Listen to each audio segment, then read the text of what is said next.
Hi everyone, this is Dave T1963. This is going to be the start of the 2020 scouting series that I've been discussing about over on saddlehunting.com. But I want to start this video off first of all to kind of address an issue that I see happening a lot, especially now with so much social media attention. I see a lot of hunters getting discouraged. You know, they'll go onto one site and read about how a certain technique or something works in this area and but for this hunter, and they try to apply it and they don't get the same results, and they start wondering, am I doing something wrong? Can I not find this? Can I not see that? And I just want to clarify something to help y'all from getting discouraged. You have to set your goals and expectations for what you have available. There is a big difference between hunting private land and hunting public land in a lot of states. And there's even a lot of difference between hunting those states with large ag crops versus hunting during natural browse situations.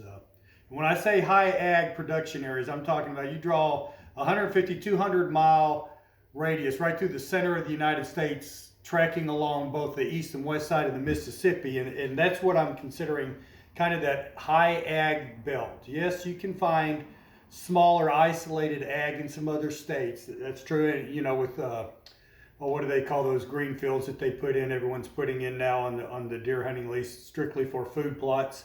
A lot of that can give you some of the similar results, but in those high ag areas, it's night and day difference than, say, for hunting in Louisiana in the pine forest, or hunting East Texas in the pine forest, or hunting out in the plains or cattle country more further west. There's a big difference because a lot of times it's really hard, and I don't care who the hunter is, it's hard to really lock down what particular natural browse deer might be preferring at any given time of the year. It's hard.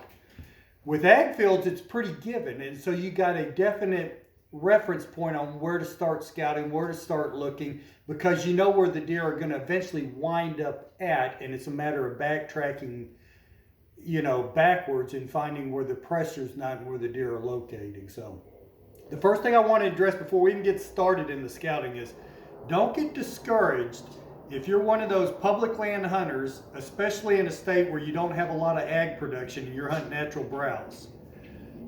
Another thing I want to address is states that have long gun seasons, that have over-the-counter tags, that have minimal private land available. States like probably Ohio I would put up in this category. I would put Texas definitely in this category. And there's several others, especially back on the eastern seaboard.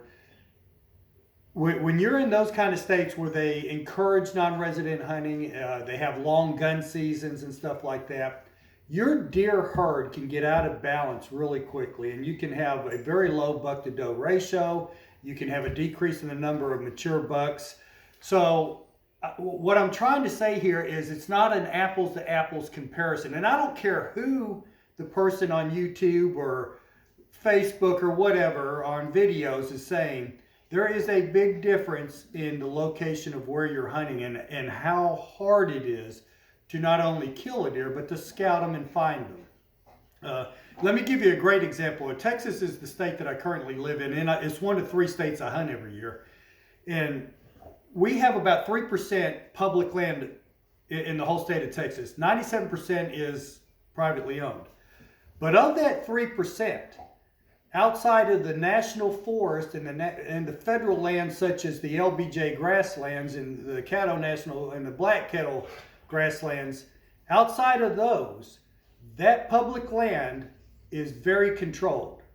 Probably 60% of the public land in Texas that's advertised as public land for hunters is only open to dove hunting or hog hunting. You cannot even hunt turkeys. You can't hunt white-tailed deer on it. So, you know, people will quote stats and all that and say, you know, you got public land here, you got this, you got that. You know, Texas has one of the largest deer herds, if not the largest deer herd in the country. But it's 95% of that is on private land that most hunters will never get a chance to hunt unless you're willing to part with some serious coin. So this first video is about getting your expectations in a line, and don't get discouraged because you're not replicating the results that you'll see on the videos, on TV shows, or even on the internet from other public land hunters, because it's not always an apples to apples comparison, okay?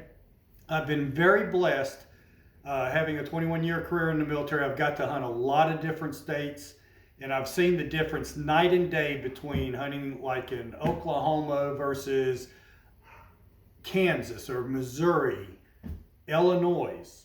Okay, Illinois is another great example. Great potential to kill a trophy buck.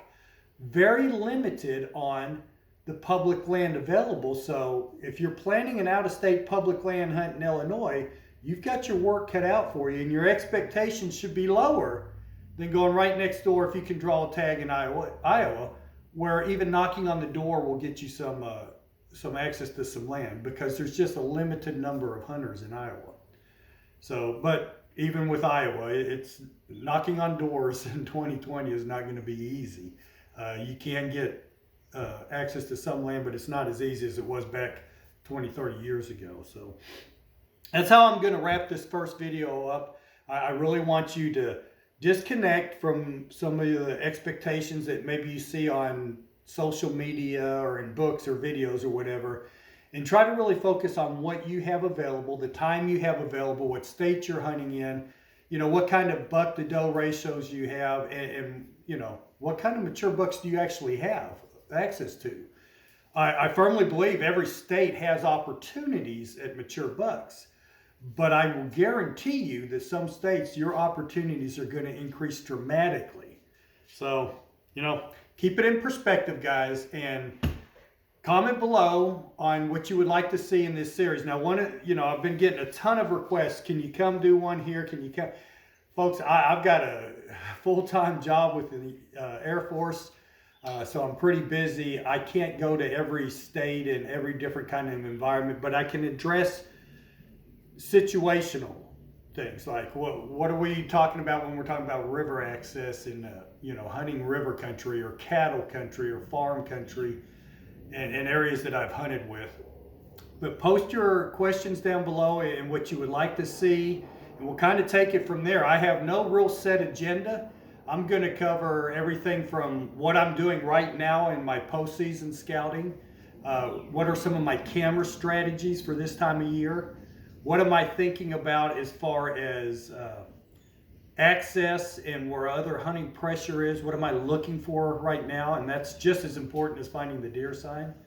So that, that's where I'm going to kind of go with the next video or two, is kind of my postseason routine and what camera strategies am I going to start doing now. And then later on, as spring evolves, we'll move into other areas. And keep in mind, and most of this is going to probably be filmed in Texas, Oklahoma, maybe a little bit of it in Arkansas, if I can get the time, and maybe a little bit in Kansas. But primarily Texas and Oklahoma is where I have the most access. So spring green up happens here. Well, it's happening already.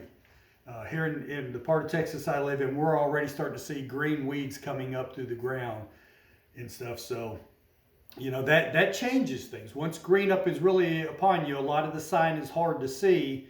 So depending on where you're located, that spring scouting don't always happen in March and April and May like it does up in some of the extreme north areas, because they're dealing with snow and they got to wait for snow to kind of clear up, and they have a longer time till green season comes in. Okay, we don't have that down in the south. So if you're not out postseason scouting now, probably within a month and a half, the sign's going to dry up rather quickly. So once again, keep your expectations set. Think about what questions you have and what you want to see us cover on this.